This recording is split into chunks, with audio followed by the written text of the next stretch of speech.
This is Cougar football. With the NFL draft beginning today, we had a chance to catch up with some Washington State football coaches about a few Cougar athletes with draft potential. Connor Halliday is a potential NFL draft pick, so talk a little bit about that. You know, I think that this offense prepares offensive skill guys as well as any offense in the country, just because the NFL has transitioned into a passing game. If you want to throw the football and catch the ball, there's no better offense in the air raid to do it in. This past season, Washington State fans had the privilege of witnessing NCAA, Pac-12, and WSU records being shattered thanks to the arm and leadership of Connor Halliday. The Spokane native set WSU career records with 11,304 passing yards, 90 touchdown passes, and a 62% completion percentage. He led the NCAA in passing yards, total offense, and passing touchdowns prior to a season-ending injury against the University of Southern California.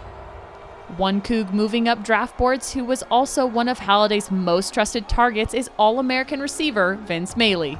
Vince Mailey coming out of Washington State this last season, obviously a wide receiver. What can he expect going into the draft? I think Vince, the biggest thing, because Vince has been down there the last couple of weeks training with us, and so Vince is doing a good job of staying in shape and staying focused. The biggest advice we gave him is, make sure it's in shape, route running shape, because when you get down there, they're going to put you in football situations and make sure you're able to play.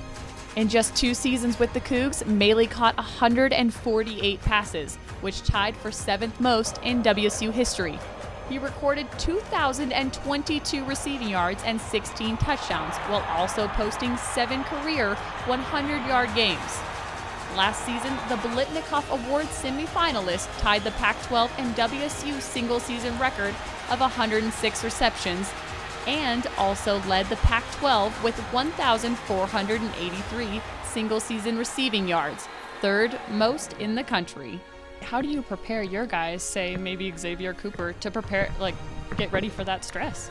I think that's one of the things. You try to coordinate everything in our practice plan and put them in some of the most duress situations. One of the things that we talked about with Cooper and Pole was, the decision making.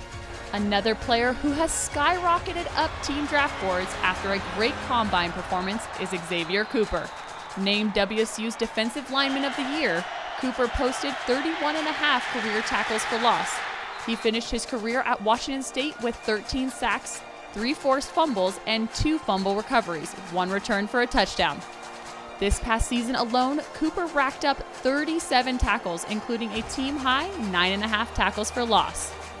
Those are things I try to, help our guys with Cooper and Tony, just, understanding the business side of those things as they got older. Those are the things. This is why you train. This is why you do film. This is why you take care of your bodies, because those things are going to be taking care of you in the long run. The draft begins on Thursday, April 30th with the first round and will continue with the 2nd and 3rd rounds on Friday. The draft will conclude on Saturday with the final 4 through 7 rounds. WSUCougars.com and all WSU social media platforms will be providing you with your draft updates. Be sure to check them out. For WSUCougars.com, I'm Cameron Irwin.